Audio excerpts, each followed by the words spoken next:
equals does your device need fixing? We offer a free diagnosis. We pick up and deliver right to your door, no calls or travel needed. We send you a quote before repairing, and only go ahead if you approve it. Easy, transparent, and professional. Link in description. To start, gather your tools, a Phillips screwdriver, a plastic prying tool, and a clean cloth. First, power off your laptop and unplug it. Remove the screws from the back panel using the Phillips screwdriver. Keep them safe for reassembly.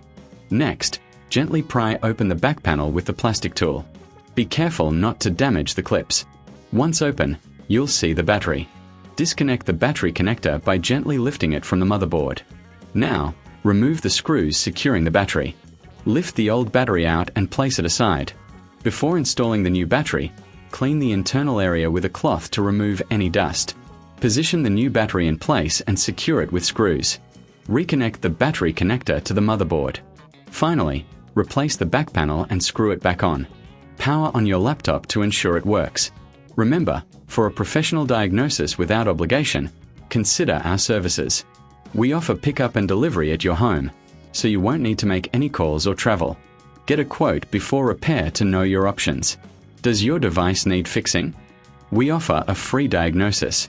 We pick up and deliver right to your door, no calls or travel needed. We send you a quote before repairing, and only go ahead if you approve it. Easy, transparent, and professional. Link in description.